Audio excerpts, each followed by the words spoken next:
Hi Bhanu. Hi. So previous week gold 5000 వెళ్ళిద్దా లేదా అని డైలమాలో ఉంది.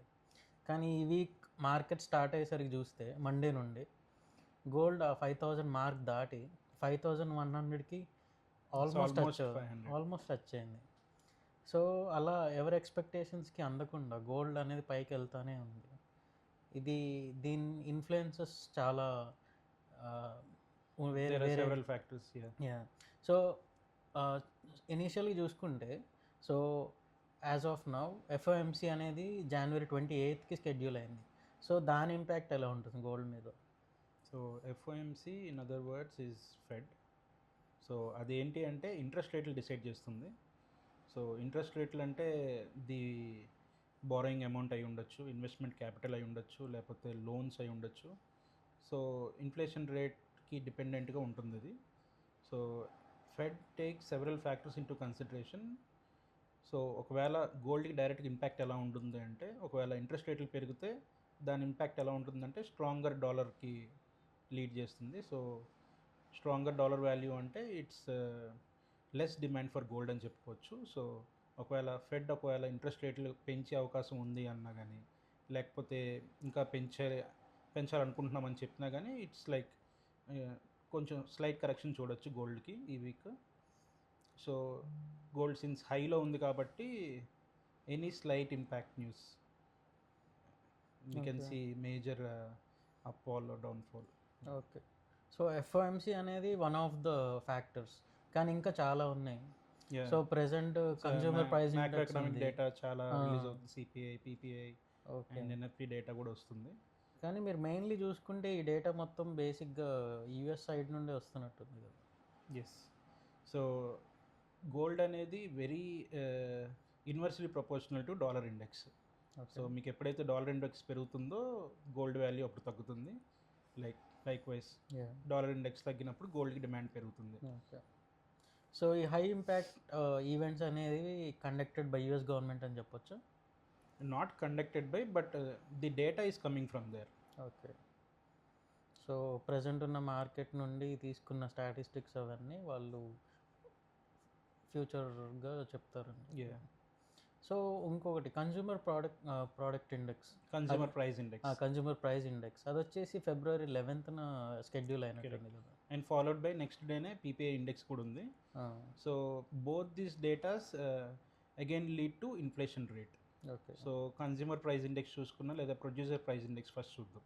సో ప్రొడ్యూసర్ ప్రైస్ ఇండెక్స్లో ఏమొస్తుంది అంటే ఇట్స్ లైక్ హోల్సేలర్స్ ఎంత స్పెండ్ చేస్తున్నారు వాళ్ళ ప్రోడక్ట్ ప్రొడక్షన్ మీద అని చెప్పి వస్తుంది. So again this is indirectly related to cost of production పెరుగుతుంది అంటే ఆటోమేటిక్గా కస్టమర్లు ఎక్కువ స్పెండింగ్ చేయాల్సి వస్తుంది. ఎక్కువ స్పెండ్ చేయాలి అనే ఒక మార్కెట్లో న్యూస్ ఉన్నప్పుడు that leads to inflation. Inflation పెరిగితే రేట్స్ కట్ చేస్తుంది ఫెడ్.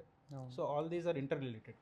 సో ఎప్పుడైతే మనకి ఈ డేటా పాజిటివ్గా వస్తుందో, లైక్ హయ్యర్ దాన్ ఎక్స్పెక్టెడ్ అంటారో పీపీఐ కానీ సిపిఐ కానీ, that creates a fear in the market that inflation పెరిగిపోతుందేమో, ఫెడ్ ఇంట్రెస్ట్ రేట్లు పెంచేస్తుందేమో అని చెప్పి ఇన్స్టెంట్గా గోల్డ్కి డిమాండ్ పెరుగుతుంది, కొనాలి అనుకోండి. సో ఆ ఫియర్లో whenever these both indexes are showing positive values or higher than expected values, then we can see an uptrend in gold. Okay. So Trump tariffs అంటున్నాడు. ఆ టారిఫ్స్ వల్ల ఈ డేటా ఏమైనా ఇన్ఫ్లుయెన్స్ అయ్యే ఛాన్సెస్ ఉన్నాయి? Definitely. So ఇంకా చెప్పాలంటే direct ఇంపాక్టే ఉంటుంది. సో కాస్ట్ ఆఫ్ ప్రొడక్షన్ కానీ లేకపోతే కన్జ్యూమర్కి దొరికే ప్రైస్ కానీ ఎక్కడి నుంచి వస్తాయి? ఇంపోర్ట్స్ నుంచే వస్తాయి కదా. So that is contributing directly to it, but not 100%. It might be around 15 to 20%. Okay. ఇంకా ఏమైనా ఫ్యాక్టర్స్ ఉన్నాయా? So high impact news, next coming high impact news is NFP, non farm payroll data. Okay. So ఈ data ఏం చెప్తుంది అంటే యూఎస్లో ఎన్ని jobs create అయినాయి, ఎన్ని జాబ్స్ పోయినాయి అని చెప్పి. Okay. So again this data is directly proportional to interest rates. Okay. So ఎలాగంటే ఇప్పుడు మీకు జాబ్స్ ఎక్కువ క్రియేట్ అయిన ఎకానమీలో అంటే ఎకానమీ స్ట్రాంగ్గా గ్రో అవుతుంది, డాలర్ ఇండెక్స్ పెరుగుతుంది అని చెప్పి దానికి indication. So whenever NFP data is showing positive, that creates slight correction in gold. Okay. So forecast data కాకుండా యుఎస్ గవర్నమెంట్ మ్యానిపులేట్ చేయగలదా? No, they can't rig the system. Fed కానీ లేకపోతే వేరే independent organizations అన్నీ they are working not with the government, so they are independent with the government. So good for asking this question because 28th is a crucial date for Fed. మనం Trump వైపు నుంచి ఫెడ్కి బాగా pressure ఇస్తున్నాడు interest రేట్లు తగ్గించాలి అని చెప్పి, because to refinance they debt. So అలా చూసుకున్నప్పుడు పవెల్ మీద పర్సనల్ ఎజెండా మీదకి వెళ్ళిపోయి అతని మీద కేసులు అవి ఫైల్ చేశారు. సో క్రిమినల్ అఫెన్స్ కూడా. నెక్స్ట్ వచ్చే 28th మీటింగ్లో ఇట్స్ వెరీ క్రూషియల్.